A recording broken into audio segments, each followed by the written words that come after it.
Para estudiar el movimiento circular de una partícula, consideremos una situación real como la de la imagen. Personas en bicicleta girando en una rotonda o tomando una rotonda para circular.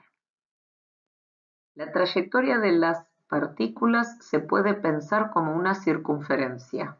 Una circunferencia, desde el punto de vista geométrico, es el lugar de todos los puntos que equidistan de uno fijo denominado centro.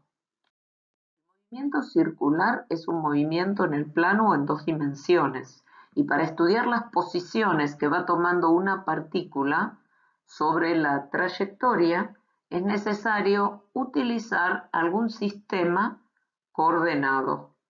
En coordenadas cartesianas ortogonales, si la circunferencia está centrada en el origen de coordenadas, la ecuación que tiene es de la forma x cuadrado más y cuadrado igual al radio al cuadrado. En la imagen ustedes pueden observar una circunferencia de radio 3. En esta ecuación, dada en forma cartesiana, el tiempo no aparece, y en física es un parámetro importante, pues es necesario conocer en qué instante de tiempo la partícula se encuentra ocupando una determinada posición. Para eso hay que recurrir a un método algebraico que se denomina parametrización de la curva, y en física resulta realmente pesado y engorroso. Es por ello que en física, para simplificar el estudio de los parámetros cinemáticos, comenzando por la posición de la partícula, se cambia de sistema coordenado en el movimiento circular, adoptando las coordenadas polares. ¿Qué tipo de coordenadas son estas? Bueno, ante todo es importante recordar que este movimiento es un movimiento en el plano, por lo tanto es necesario dar dos coordenadas de posición para conocer la ubicación de la partícula en la trayectoria. Dado un punto fijo que en matemáticas se denomina polo, en física es el centro de la circunferencia y en adelante simbolizamos con O, y un segmento que en física consiste en un vector posición, ya que su extremo se encuentra ubicado sobre la trayectoria. En adelante lo denominamos radio vector, pues su módulo es el radio de la circunferencia, y un ángulo que en física denominamos posición angular y representamos mediante la letra griega θ.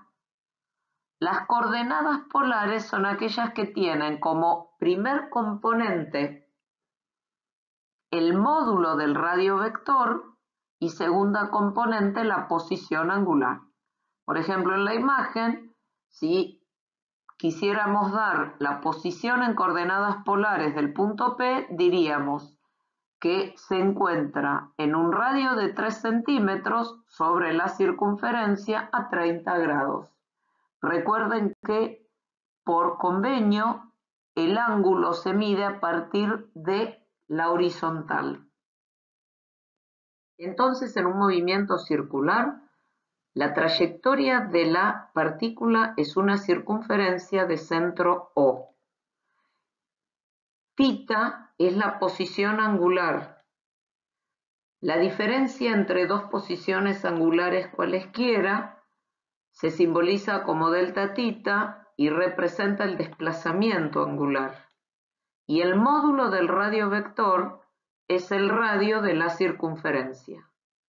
Una partícula que recorre un arco de circunferencia recorre una longitud de ese arco que en adelante se representa mediante la letra S. La imagen es la representación gráfica de un movimiento circular que se abrevia MCU y se lee movimiento circular uniforme.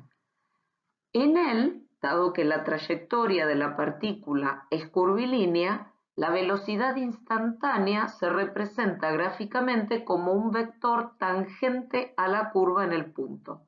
Pero en este movimiento en particular, una característica es que el módulo de la velocidad, es decir, la rapidez, es constante en todo punto.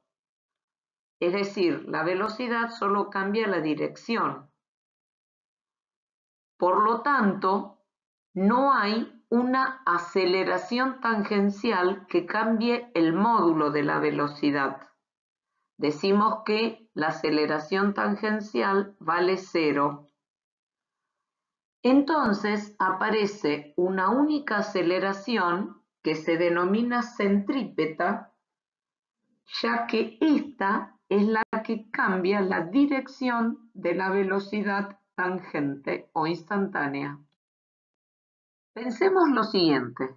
Se tiene un movimiento circular uniforme en el cual se toman dos instantes, 1 y 2, y en esos puntos de la trayectoria la velocidad instantánea v1 y v2. Puesto que el movimiento es circular uniforme, los módulos de v1 y v2 son iguales. Lo que cambia es la dirección de la velocidad instantánea. Lo que deseamos ahora hacer es delta v, es decir, tomar v2 y restarle v1. Como no se puede realizar la resta de vectores, lo que se hace es la suma del opuesto de v1. La suma la realizamos por el método gráfico de la poligonal. Es decir, que aquí en el gráfico tenemos v2 más el opuesto de v1. Delta v es el vector que se obtiene de unir el origen del primer vector, es decir, de v2, con el extremo de menos v1. La aceleración es un vector paralelo a delta v, puesto que la aceleración, por definición, es el cambio de velocidad en un intervalo de tiempo. Pero esta aceleración la denominamos centrípeta porque si se toma un punto medio entre el 1 y el 2 sobre el radio para ese punto medio entre 1 y 2 queda perfectamente ubicado este vector aceleración. El subíndice centrípeta significa que esta aceleración o que este vector tiene el sentido hacia el centro de la circunferencia. ¿Por qué aparece este vector aceleración? Que en adelante se denomina aceleración centrípeta y es una aceleración que tiene la dirección del radio de la circunferencia. Bueno, aparece por el cambio en la dirección del vector velocidad tangente. Por su parte, en el movimiento circular uniformemente variado, abreviado en adelante MCV, el módulo de la velocidad sí cambia, es decir, en este caso, además de cambiar la dirección de la velocidad instantánea, también cambia su módulo. Este puede cambiar disminuyendo o aumentando, como es el caso del gráfico de la imagen.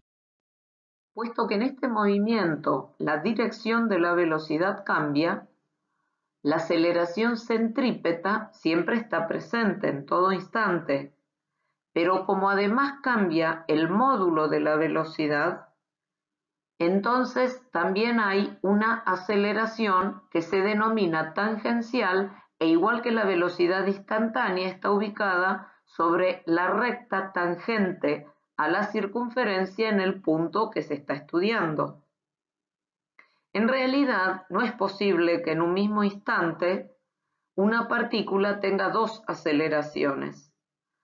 Por lo tanto, estas dos en adelante se van a considerar componentes de una única aceleración que en el gráfico está indicado mediante el vector rojo y que resulta de la suma gráfica de ellas. En este caso la suma se hace con el método del paralelogramo.